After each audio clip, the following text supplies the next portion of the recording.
बिस्मिल्लाहिर्रहमानिर्रहीम। अस्सलाम वालेकुम डियर स्टूडेंट। हमारे पास क्या है, class 9 physics new book. Class 9 physics new book हमारे पास क्या है, हमने लेक्चर नंबर 2 आज पढ़ने जा रहे हैं, टर्निंग इफेक्ट ऑफ फोर्स। कौन सा? Turning effect of force. हमारे बुक में इसको क्या नाम दिया है? Tuning effect of force. क्या लिखा हुआ है? ट्यूनिंग। दरअसल में ये ट्यूनिंग इफेक्ट ऑफ फोर्स नहीं है, बल्कि क्या है? Turning effect of force. क्या? Turning effect of force. तो हो सकता है ट्यूनिंग नहीं है, ये टर्निंग इफेक्ट ऑफ फोर्स है। चैप्टर का नाम जैसा लिखा हुआ है ट्यूनिंग, तो हो सकता है मिस प्रिंट हो सकती है। तो ये क्या है? Turning effect of force. तो हमारे पास टर्निंग इफेक्ट ऑफ फोर्स, हमने लाइक फोर्सेस और अनलाइक फोर्सेस को पढ़ लिया। Like parallel forces, unlike parallel forces. आज हम लेक्चर नंबर 2 पढ़ने जा रहे हैं, मोमेंट ऑफ फोर्स या टार्क। मैंने आपको लेक्चर नंबर 1 में भी थोड़ा समझाया था कि टार्क या मोमेंट ऑफ फोर्स, कुछ याद है या नहीं? सिंपल अल्फाज में देखो, टार्क या मोमेंट ऑफ फोर्स दोनों नाम है। अगर मोमेंट ऑफ फोर्स आ गया या टार्क आ गया, दोनों क्या है? एक जैसे, दोनों नाम। टार्क का मतलब क्या है? जिधर भी टर्निंग इफेक्ट होगी, जिधर भी क्या होगी? टर्निंग इफेक्ट होगी, उसको हम क्या नाम देंगे? टार्क का नाम देंगे। उसको हम क्या नाम देंगे? टार्क। बोतल हम खोलते हैं या नहीं, टर्निंग इफेक्ट। तो देखो, फोर्स की, जब हम फोर्स अप्लाई करते हैं तो फोर्स की वजह से क्या होगा? फोर्स की वजह से वहां पर रोटेशन होगी यानी। तो जिधर भी फोर्स की वजह से रोटेशन होगा, फोर्स की वजह से रोटेशन होगा, तो इसको हम क्या नाम देंगे? Turning effect of force. तो फोर्स की वजह से अगर टर्निंग होगी, फोर्स की वजह से अगर रोटेशन होगा, तो इसको हम क्या नाम देंगे? टार्क का नाम देंगे। इसको हम क्या नाम देंगे? टार्क। तो सिंपल अल्फाज में देखो, टार्क या मोमेंट ऑफ फोर्स का मतलब क्या है? Turning effect of force. Force की वजह से, फोर्स की वजह से अगर क्या पैदा हो? रोटेशन। फोर्स की वजह से अगर क्या हो?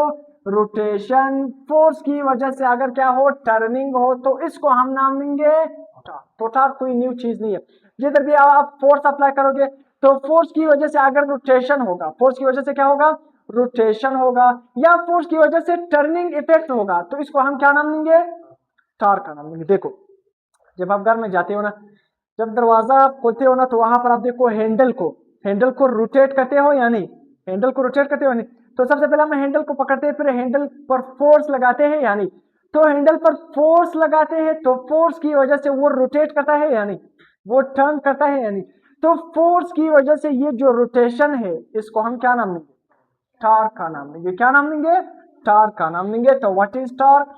सिंपल अल्फाज में, फोर्स की वजह से अगर रोटेशन पैदा हो, या फोर्स की वजह से अगर कितनी भी टर्निंग इफेक्ट आ जाए, तो इसको हम क्या नाम देंगे? टार्क। जिस तरह आप घरों में, बड़े आपके एग्जांपल है, देखो घरों में जाते हो ना, दरवाजा खोलते हो या कितनी भी जाते हो ना, तो वहां पर हमारे पास क्या है? हैंडल लगे होते हैं। तो जब हम हैंडल पर फोर्स लगाते हैं, तो हैंडल पर फोर्स लगाने का मतलब क्या है? हमने फोर्स लगा लिया, तो वहां पर क्या पैदा हो गया? रोटेशन पैदा होगी। वहां पर क्या पैदा होगी? टर्निंग इफेक्ट पैदा होगी। तो इस फोर्स की वजह से जो रोटेशन है, जो टर्निंग इफेक्ट है, इसको हम क्या नाम देंगे?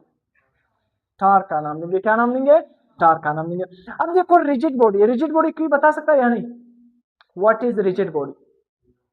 आसान फंस, देखो, रिजिड लफ्ज कहां से आया है? सख्त। रिजिड का मतलब क्या है?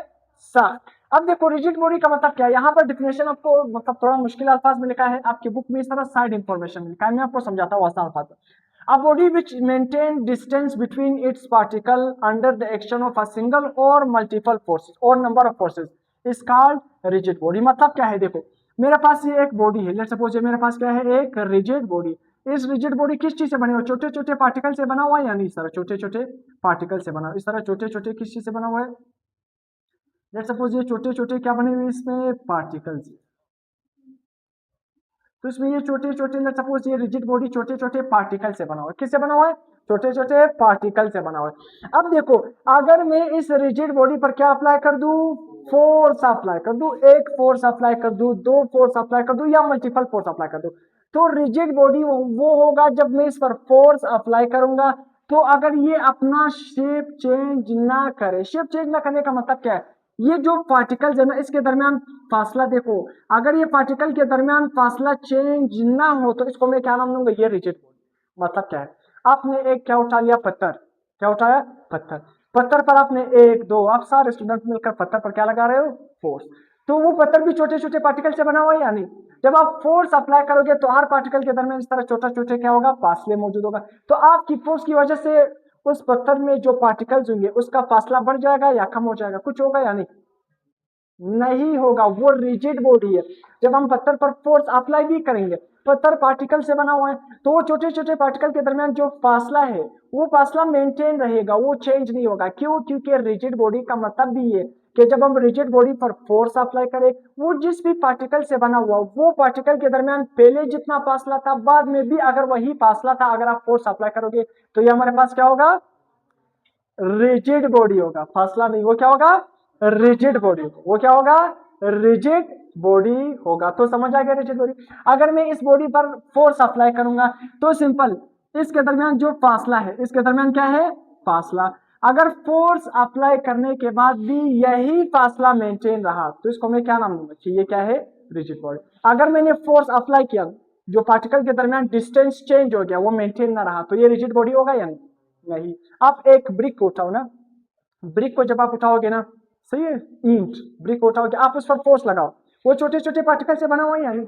तो अगर फोर्स लगाओगे आप, उस ब्रिक का क्या होगा? जो पार्टिकल के दरमियान जो फासला है, जिस भी पार्टिकल से बना हुआ है, उस ब्रिक के छोटे छोटे जो पार्टिकल है, आपकी फोर्स की वजह से उस पार्टिकल का फासला चेंज होगा या नहीं? नहीं होगा, वो तो पहले से इतना सख्त है, रिजिड बॉडी है। अगर आप फोर्स अप्लाई करोगे तो आपकी फोर्स की वजह से जो पार्टिकल के दरमियान फासला है वो चेंज नहीं होगा। जब चेंज नहीं होगा तो इसका मतलब क्या है? इस बॉडी को हम क्या नाम देंगे? Rigid body. इसको हम क्या नाम देंगे? Rigid body. तो यहाँ पर भी मैंने यही लिखा है। अब point of rotation, point of rotation का मतलब क्या है? सिंपल, आप रिजिड बॉडी को तोड़ सकते हो मगर उसके दरमियान जो पार्टिकल का फासला है उसको चेंज नहीं कर सकते हो। आप ईंट को उठाओ तो सकते हो मगर उसके दरमियान जो पार्टिकल का फासला है उसको चेंज नहीं कर सकते हो। तो उसका मतलब क्या है? उसका शेप आप चेंज नहीं कर सकते हो। इसको हम कहते हैं रिजिड, सख्त बॉडी। अब पॉइंट ऑफ रोटेशन का मतलब क्या है? The point which rigid body rotates. Simple अल्फाज में क्या है? पॉइंट ऑफ रोटेशन का मतलब क्या है? वो पॉइंट जहां पर रिजिड बॉडी क्या करे? रोटेट करे। इसको हम क्या नाम देंगे? पॉइंट ऑफ रोटेशन या pivot point. Point of rotation या पिवट पॉइंट। तो आसान अल्फाज में पॉइंट ऑफ रोटेशन का मतलब क्या है? वो पॉइंट जहां पर कोई भी रिजिड बॉडी क्या करे? रोटेट करे। तो इसको हम क्या नाम देंगे? पॉइंट ऑफ रोटेशन या पिवट पॉइंट। जिस भी पॉइंट पर अगर कोई भी रिजिड बॉडी रोटेट करेगा, तो जिस भी पॉइंट पर अगर रिजिड बॉडी रोटेट करेगा तो उस पॉइंट को हम क्या नाम देंगे? पॉइंट ऑफ रोटेशन या पिवट पॉइंट। अब हमारे पास क्या है? Axis of rotation. Axis of rotation का मतलब क्या है? The line around which a rigid body rotate is called axis of rotation. अब देखो, आप कहोगे पिवट हमारे पास क्या है, या सिंपल अल्फाज में आप क्या कहोगे? पॉइंट ऑफ रोटेशन और लाइन ऑफ रोटेशन में फर्क है। देखो, दरवाजा है या नहीं? ये दरवाजा देखो, इन दरवाजे में इस तरह क्या है? हमने क्या लगाया हुआ? इस तरह छोटे छोटे पार्ट्स लगे होते हैं, इसकी वजह से ये दरवाजा क्या है? इस तरह खुलता है, बंद होता है, इस छोटे छोटे पॉइंट। तो इसी वजह से ये दरवाजा फिक्स है या नहीं? इस तरह छोटे छोटे पॉइंट की वजह से दरवाजा फिक्स है या नहीं? कई दरवाजों में इस तरह बड़े पॉइंट लगे होते हैं। इस दरवाजे में देखो, ऊपर दरमियान नीचे छोटे छोटे पॉइंट लगे हुए, इसकी वजह से ये दरवाजा क्या है? फिक्स, दरमियान में भी लगा हुआ है। अब यहाँ पर आपने क्या याद रखना है? एक्सिस ऑफ रोटेशन का मतलब क्या? ये पूरा लाइन ऊपर से लेकर नीचे तक, देखो ये दरवाजा क्या है? ऊपर से लेकर नीचे तक, ये जो पूरा लाइन है इसको हम क्या नाम देंगे? लाइन ऑफ या एक्सिस ऑफ रोटेशन। तो एक्सिस ऑफ रोटेशन का मतलब क्या है? The line around which rigid body rotate. क्या है? Rigid body rotate. The line around which rigid body rotate, वो लाइन जिस पर पूरा रिजिड बॉडी रोटेट करेगा उसको हम क्या नाम देंगे? Axis of rotation. ये दरवाजा है ना, यहां से जब आप उसको रोटेट करोगे दरवाजा इस तरह ओपन होगा, दरवाजा इस तरह क्या होगा? बंद होगा। तो ये जो पूरा एक्सिस, ये जो पूरा लाइन है हमारे पास, या एक्सिस ऑफ रोटेशन, इस पूरे को हम क्या नाम देंगे? Axis of rotation. पूरे को हम क्या नाम देंगे? एक्सिस ऑफ रोटेशन, जिस पर पूरा दरवाजा क्या है? ओपन होता है, बंद होता है। अब हमारे पास क्या है? अब ये जो छोटे छोटे पॉइंट है, ये जो छोटे छोटे पॉइंट है, इसको हम क्या नाम देंगे? Pivot point. इसको हम क्या नाम देंगे? या दूसरे अल्फाज में इसको हम क्या नाम देंगे? Point of rotation. छोटे छोटे जो पॉइंट है जहां पर दरवाजा फिक्स होता है उसको हम क्या नाम देंगे? Point of rotation. अब मोमेंट आर्म क्या है? सिंपल, मोमेंट आर्म आसान अल्फाज में देखो, ये जो लाइन, या आसान अल्फाज में एक्सिस ऑफ रोटेशन या लाइन ऑफ रोटेशन, ये लाइन ऑफ रोटेशन, और जहां पर हम फोर्स लगा रहे हैं उसको हम क्या नाम देंगे? Line of action of force. दरवाजा को हम खोलते हैं या नहीं, जहां पर हम फोर्स लगा रहे हैं उसको हम क्या नाम देंगे? Line of action of force. तो देखो, एक्सिस ऑफ रोटेशन और line of action of force के दरमियान ये जो फासला होगा, इस फासले को हम क्या नाम देंगे? इस फासले को हम नाम देंगे मोमेंट आर्म। इसको हम क्या नाम देंगे? Moment arm. देखो एक्सिस ऑफ रोटेशन, देखो एक्सिस ऑफ रोटेशन और line of action of force के दरमियान ये जो फासला होगा इसको हम क्या नाम देंगे? Simple moment arm. इसको हम क्या नाम देंगे? Moment arm. मोमेंट आर्म को हम किससे जाहिर करते हैं? एल से जाहिर करते हैं। अब किस तरह, देखो ये दरवाजा है हमारे पास, यानी अब मैं आपको प्रैक्टिकल भी दिखाता हूँ। एक मिनट, शोर भी करना।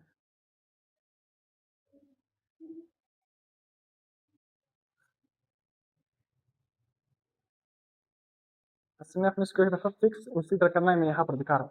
अब यहाँ पर देखना, देखो मेरे पास ये क्या है? दरवाजा। देखो एक मिनट, ये क्या है? देखो लेट्स सपोज ये है क्या है? डोर। देखो दरवाजा है या नहीं? अब देखो ये जो पूरा वीडियो में आ रहा है पूरा, यानी देखो ये पूरा ऊपर से लेकर नीचे तक ये जो पूरा है इसको हम क्या नाम देंगे? जिस पर दरवाजा क्या कर रहा है? रोटेट कर रहा है। जिस पर क्या कर रहा है? रोटेट कर रहा है, ऊपर से लेकर नीचे तक, इसको हम क्या नाम देंगे? सिंपल एक्सिस ऑफ रोटेशन, जो ऊपर से लेकर नीचे तक। और ये जो छोटे छोटे फिक्स पॉइंट है इसको हम क्या नाम देंगे? पिवट पॉइंट या पॉइंट ऑफ रोटेशन या पॉइंट ऑफ, ये देखो यहाँ पर भी फिक्स है, यहाँ पर भी फिक्स, यहाँ पर भी, ये जो छोटे छोटे फिक्स पॉइंट है इसको हम क्या नाम देंगे? आसान अल्फाज में यहाँ पर मैंने लिखा है, ये छोटे छोटे फिक्स पॉइंट को हम क्या नाम देंगे? Point of rotation. ये जो पूरा ऊपर से लेकर नीचे तक पूरा लाइन जो एक्सिस ऑफ रोटेशन जिस पर दरवाजा घूमता है ना, इस पूरे को हम क्या नाम देंगे? Axis of rotation. पूरे को देखो यहाँ पर, देखो ये जो पूरा है ना ऊपर से लेकर नीचे तक जिस पर दरवाजा घूमता है, इस पूरे को हम क्या नाम देंगे? आसान अल्फाज में एक्सिस ऑफ रोटेशन। जहां पर दरवाजा फिक्स है उसको हम क्या नाम देंगे? पिवट पॉइंट या पॉइंट ऑफ रोटेशन। अब आप कहोगे मोमेंट आर्म क्या है? सिंपल देखो मोमेंट आर्म का मतलब क्या है? देखो मोमेंट आर्म, देखो लेट्स सपोज इसमें ये जो पुराना सिस्टम ये लगा हुआ है ना, वहां पर हमारे पास हैंडल नहीं लगा हुआ है। तो हैंडल देखो, अगर यहाँ पर लेट सपोज हैंडल लगा है, इस पॉइंट पर क्या लगा है? हैंडल। तो हैंडल से लेकर इस पॉइंट तक एक्सिस ऑफ रोटेशन, हैंडल से लेकर एक्सिस ऑफ रोटेशन तक ये जो पूरा फासला होगा, इस पूरे फासले को हम क्या नाम देंगे? Moment arm. तो मोमेंट आर्म क्या है? सिंपल, जहां पर हम फोर्स लगाते हैं उस पॉइंट से लेकर एक्सिस ऑफ रोटेशन तक इस फासले को हम क्या नाम देंगे? Moment arm. इसको हम क्या नाम देंगे? Moment arm.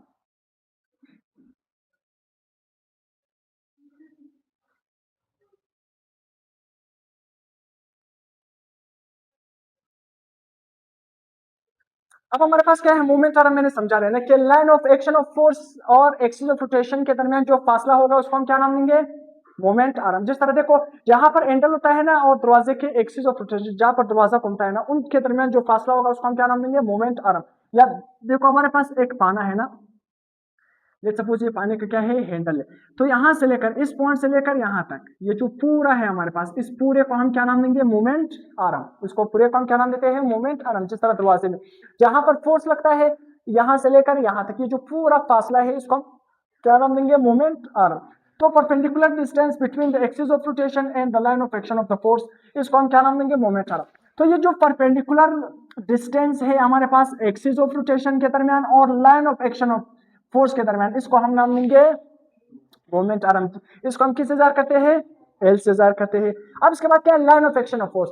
Line of action of force का मतलब क्या है? सिंपल, वो जगह जहां पर क्या है हम फोर्स को अप्लाई करते हैं, जहां पर फोर्स एक्ट करता है। जिस तरह हैंडल पर फोर्स एक्ट करता है या नहीं, तो उसको हम क्या नाम देंगे? Line of action of force. तो क्या है? The line along which force act, उस पॉइंट पर, उस लाइन पर जहां पर फोर्स एक्ट होती है, जहां पर हम फोर्स को अप्लाई करते हैं, उसको हम क्या नाम देंगे? Line of action of force. उसको हम क्या नाम देंगे? Line of action of force. तो line of action of force formula क्या है? देखो टॉर्क मैंने पहले पढ़ा लिया कि टर्निंग इफेक्ट ऑफ फोर्स को हम क्या नाम देंगे? टॉर्क। अब टॉर्क का फार्मूला क्या है? ये हमारे पास क्या है? टॉर्क को हम इस तरह टॉर्क से TAU इससे जाहिर करते हैं, टॉर्क से जाहिर करते हैं। इसको हम क्या कहते हैं? टॉर्क। इसको हम क्या कहते हैं? टॉर्क। TAU या TUA, आपको इस लिंक को देखना है। ये हमारे पास क्या है? टॉर्क। तो ये टॉर्क का सिंबल है। टॉर्क का फार्मूला क्या है? Force multiply by moment arm. Force multiply by moment arm. कितना फोर्स आपने लगाया और कितना मोमेंट आर्म था। देखो ये पाना मेरे पास या स्क्रू है, ये जो पूरा है ये इसका क्या बनेगा? Moment arm. और मैंने कितना फोर्स लगाया, तो जितना मोमेंट आर्म होगा जितना मैंने फोर्स लगाया, इन दोनों को आपस में मल्टीप्लाई करोगे क्या बनेगा? क्या बनेगा? टॉर्क। तो सिंपल टॉर्क किसके बराबर हो गया? Force multiply by moment arm. Force multiply by moment arm is called torque. अब टॉर्क का दूसरा फार्मूला क्या होगा? टॉर्क का दूसरा फार्मूला हमारे पास क्या होगा? The product of force end moment arm. ये टॉर्क का दूसरा फार्मूला तो हो गया, दूसरा डिफिनेशन।